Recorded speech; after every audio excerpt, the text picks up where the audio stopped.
Johnny, thank you for waiting patiently, brother. The floor is yours. Go ahead, bro. Yeah, no problem, man. But I gotta agree with Chad for real, for real. Me personally, my mom was married for 2 years. So I've always had a great black man that wasn't my biological father step in and look to me as a son, so to speak. I've had great black men come in my life, take me out of the house on the weekends and just help and just we've either built something, we've painted something, we've helped the community in some way, shape, form, or fashion. So I definitely agree with Dr. Umar. I agree with Chad. That's literally one of the only ways we're going to be able to help young black boys because I think we keep forgetting that there are bad males in every community, but for some reason black I've seen black males vouch out of fatherhood like it was nothing. It's marketed, they make money there, it's in movies, it's crazy, it's insane. So yes, the only way we're going to be able to avoid having Pookies and Ray Rays in our community is to teach the kids while they're young to not be a Pookie and a Ray Ray. I have a little brother. Badass little brother. We used to he did the same things that I did growing up. We went to church. We were out every weekend serving our community, and he turned out to be a Pookie or a Ray Ray, if y'all want to put that term in there. Mm-hmm. But me personally, I didn't turn out like that. So it works to some degree. Now again, everybody ain't gonna be on the same page, of course. But I know that I am living, breathing proof that I'm not a Pookie or a Ray Ray. I work a 9 to 5. My 9 to 5 does not make me a Pookie or a Ray Ray. And because of those great black men that came into my life, took me out of the house on the weekend, or whatever the case may be, I'm not like one of these. I'm not the men that these women hate so badly. Right. And Chad said something else. He's okay. Individualism has never worked for the black community. It Okay. Talk probably about it. it. What's up? What's up? Oh no, I said talk about it. Go ahead, talk about it. Yeah, individualism has never worked for the black community. For some, and given the fact that where we are in life and in certain circumstances, it will never. I don't want to say. Oh Jesus! Say what you want to say, bro. No. I'm trying to find a way to. Yeah. Go ahead. But sorry, individualism will never work for us because we see how certain black people get when they're set apart from the other. I guess I want to say their other black peers. It's not pretty at all. So Let hold me on, um wait, Zilla, wait. I'm gonna be up here for a little bit.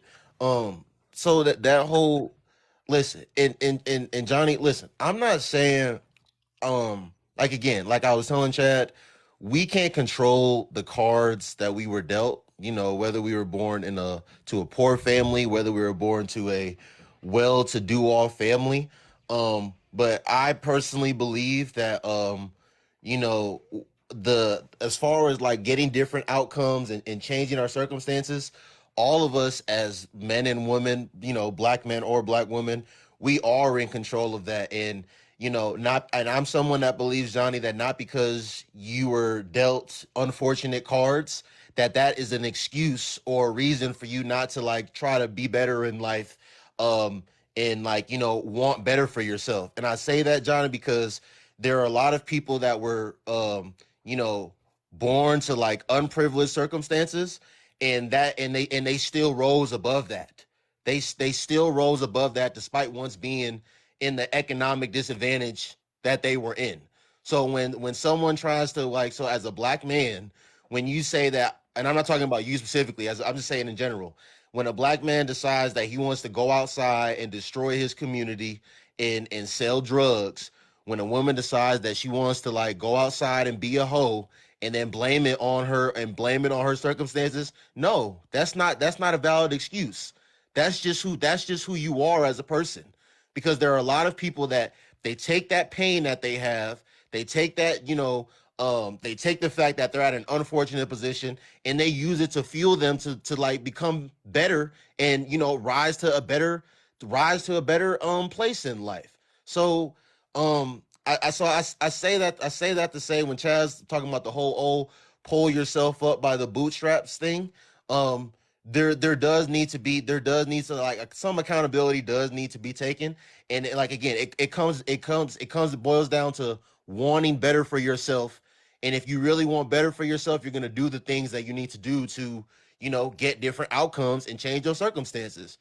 If you don't do that, then you can't cry about it. And this is the last thing I'm gonna say, Johnny. Then I'm gonna give the mic back to you. And then at the end of the day, Johnny, as like a black man or as a black woman, especially people that have families, Johnny, if a black man has his own family, he's created a family. He has kids with a whole nother woman, his wife, that he's waking up every day, going to work for, providing for, to try to make it seem as if he doesn't take time out of his life to dedicate to somebody else's child, that to another black man that didn't want to be involved, to try to make it seem like he's wrong or less of a man, or he doesn't care about the community if he doesn't do that. I can't agree with that, bro.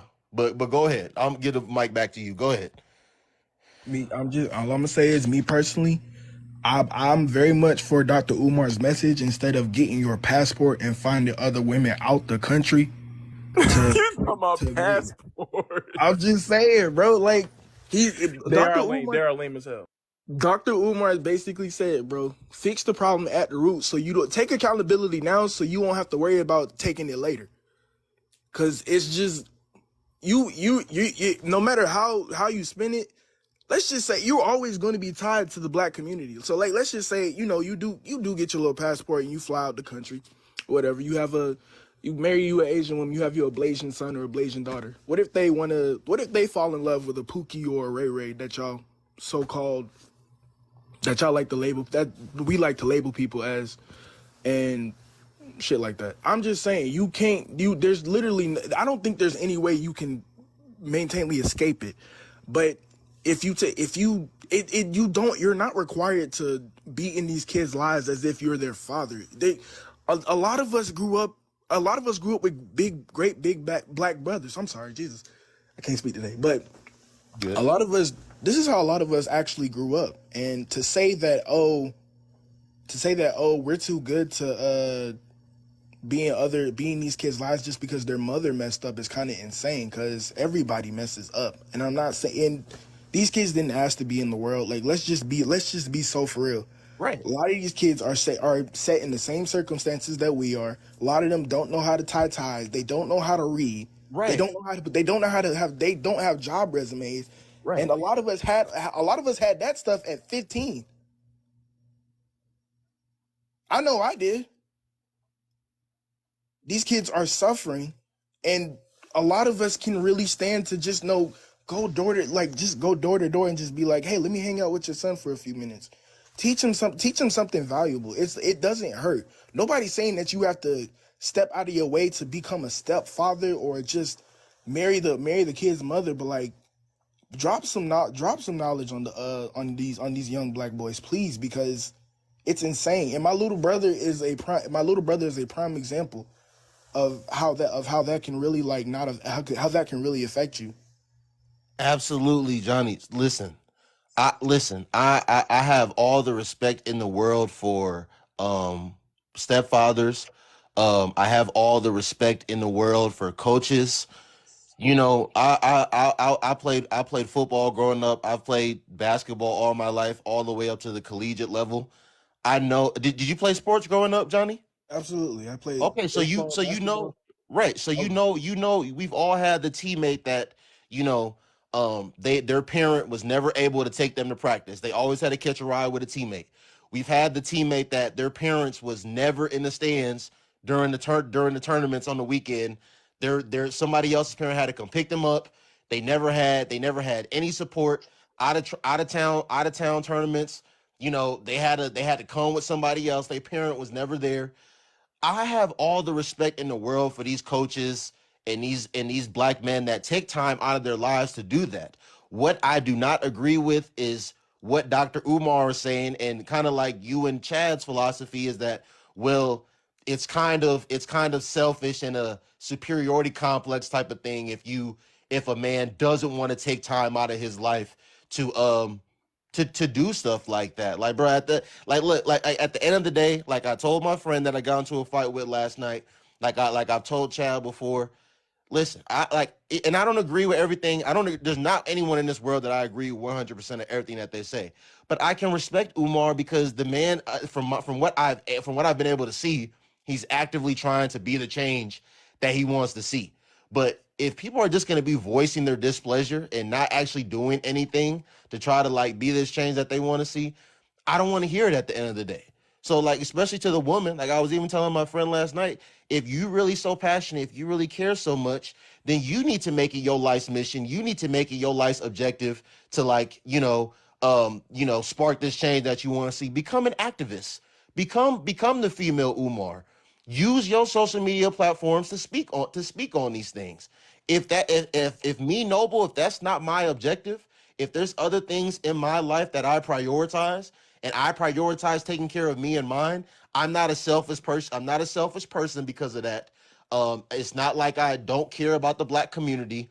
It's not that I think that I'm better than anybody. It's just to try to make it seem like it's also my duty or obligation to no, I don't know, bro. I can't get down with that. Sorry. Nobody, nobody's saying it's an obligation, but if you're going to, we can't. If you're going to talk about it, do something. Like you can't sit here and say, "Oh, why are women so masculine?" or "Why are women just not being in their feminine?" You can't tell women to come feminine or don't come at all, and not look at the circumstances and the malice that has happened to said women to make her masculine. We sit here and talk on podcasts all day about masculine women, masculine women, masculine women, masculine women. Okay, that woman, that if you really wanna get down to it, that woman is probably not even masculine. She's traumatized. She's trauma. Dr. Umar is just basically saying, have patience. Just give, give, give, give a little and see where it gets you, because it's not, it's not helping for you to just sit here and be on a podcast all day talking about holding women accountable. Because when do we not hold women accountable? Like, in all seriousness, when do we not hold women accountable? We tell them, hey, you need to start holding your standards to a different, you need to start holding yourself to a different standard. And when they do hold themselves to a different standard, we have a problem with it. You can't, a lot of us look at single mothers as recreational use, knowing that being in that situation is what got her to having that kid. So if you look at somebody, I'm just like, and look, if you're dating a single mother and you're just like, oh, well, she probably gonna be easy to have sex with, or whatever the case may be, and you're surprised as to why her standards are so high, is because she's hurt and she's trying to not be hurt, and she has a child she has to look out for it. And on top of that, so I don't necessarily see how sitting on a podcast talking about masculine women and not being in their feminine is going to help you when you don't actively. Hey Johnny, the reason that I'm even having a conversation right now pertaining to this is because Johnny, is because men like myself, like I said, like the fight that I got in with my friend last night, and not even just her, just people with, and with all due respect, just people that have this Umar philosophy, like the U's of the world, the Chads of the world, people like myself, I get told that I'm selfish. I get told that I have some, like they're saying in these comments, self-hating rhetoric, that I have this superiority complex because I don't believe in what they believe in, and that I don't think that I should be living my life a certain way. So it's Umar and these people can like have their own philosophy and believe in what they believe in, but if y'all are kind of indirectly taking shots at someone like me when you say like, well, if you don't believe in this, then you just don't care. You just don't care about the community. Like at the end of the day, Johnny, when we talk about the whole single mother thing, there's like, that's what I was saying. There's a lot of black men that have done what they need to do and are doing what they need to do out here. There's a lot of quote unquote good black men. There's a lot of black men that they have careers. They don't have anything on their record. They're not out here in the streets doing X, Y, and Z. And I'm not trying to co-sign what the little things that the men said in that clip, but especially like younger black women, like for whatever reason, those men aren't the most appealing. Those men aren't the most like attractive to a lot of our women. So if a woman decides that she wants, and like bro, we like where when we talk about accountability, when are we gonna like how many times does someone need to do the same thing before we stop like acknowledging it, like before we start saying that they're just making a mistake? Like you make a mistake one time, when you continuously do the same thing, repeat the same thing over and over again, you're not making a mistake at that point. And like it seems like, and this is the last thing I'm gonna say. It seems like a lot of times, like the men in our community that are not being destructive and doing all these things, that are the complete opposite, they get the blame. It's your job to clean up this mess that you didn't create. And I just don't think that that's fair. Like let's just start talking about the men that are being destructive, that are creating these communities, that are creating these monsters. Let's not try to say that these men that are doing the complete opposite need to step up and clean up this mess that they didn't create. I can't get down with that. Wait, Noble, you don't Wait, think wait, that wait, wait. black men who are like quote unquote Pookies and Ray Rays or doing the drive-by, you don't think that they are held accountable? I mean, there's this thing called mass incarceration where they're held accountable and like thrown in jail for like decades. Like what you like they are Wait, held accountable. What you mean? Chad. I don't necessarily agree with that because well no going back to Mr. Noble, that's what your thing is. I'm sorry. He's saying he's not blaming you, but he's saying if you're going to want to talk about being a leader, take the steps and initiate it to become a leader. He's making a call to action. This is what you can do, and this is how you can get these young black men to not follow in these Pookies and Ray Ray's footsteps. That's not he's not blaming the successful black men. He's saying, hey, if you want to be a leader that like you're always preaching about, make these steps to become a leader. I mean, I agree, but I just think that I think the whole black woman only want a certain type of man is just like, that's such a cop out. Like that, It oh, is. I hate when people say that. Like, no, if you're a upstanding black man to say that you can't get no play or that the odds of you getting That's play are okay. lesser Okay, than Chad, like I don't mean to cut you off. That's not exactly what I'm saying. Let me put it like this. At the end of the day, if a black woman deems herself to be this quote unquote high value woman, if she deems herself to be this stand up woman, if she deems herself to be this accomplished, successful woman, I find it very interesting that she would, like they love to talk about how they're the most educated and this, that, and the third. I find it very interesting that the most educated group of women have men that got fourth grade reading levels, men that don't got a damn thing going on for themselves in their life, running circles around them, impregnating them, having these men's babies, letting these men leave them out to dry. And what I'm saying, Chad, is now it's noble. It should be Noble's duty. It should be Johnny's duty. It should be Chad's duty to, even though she chose to deal with a certain type of guy and have a baby for a certain type of guy, you know, Noble, who's the complete opposite, Johnny and Chad, who are the complete opposite, you need to step in and help raise that young man now, because her mom, because that young man's mom chose to deal with Keontae and quote unquote Pookie and Ray Ray. I do not agree with that. I'm not. I don't. I'm not. I'm never gonna co-sign that. That is not my. That is not my responsibility. That's Keisha's responsibility now to make sure that that young man gets the guidance that he needs. That's not Noble's responsibility. but do you think raising is more than just like being a like you can raise and mentor a kid without being a stepdad like Absolutely. But so that's but what I'm at the saying though.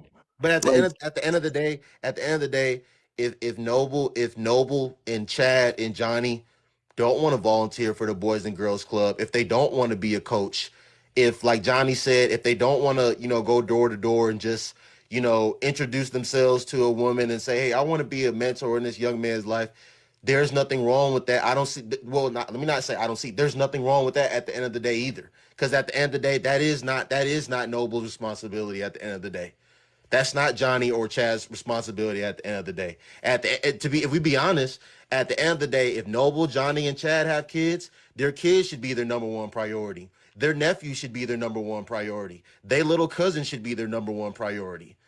Well, Not yeah, I Keisha, not agree. Keisha's son. Keisha's son should not even be factored in, if you ask me. I mean, I agree. I agree, but like I think that's what Umar was saying. Basically, like we can't simultaneously say, "Oh, it's not my responsibility," or that it has nothing to do with me. Like, and then at the same time complain that what the dudes were saying that black women are choosing Pookie or choosing Ray Ray. I think that's like somewhat of a cop out. Like at the I end of hear the what day, you're like, saying. but Umar was saying basically, if you don't want Pookies and Ray Rays, you got to raise the kids up. Like Literally. that's the only way Pookie and Ray Ray, even though that is an anti-black and classist term, but that's another conversation. But to even in order for Pookie and Ray Ray to not exist, you have to have black fathers in the home Right, taking care of them. That's right. like reality, and I think a lot of people fail to realize that the reason why Pookie and Ray Ray exists is because the fathers weren't in the home. And the fathers weren't in the home not because black men aren't capable, but because of mass incarceration and because of wealth inequality. See how you have to put context into why black men weren't in the home. Because a lot of, black women will say that, oh, black men aren't capable, which I disagree with that. I think it's because of systemic issues. That's the reason why black men weren't in the home.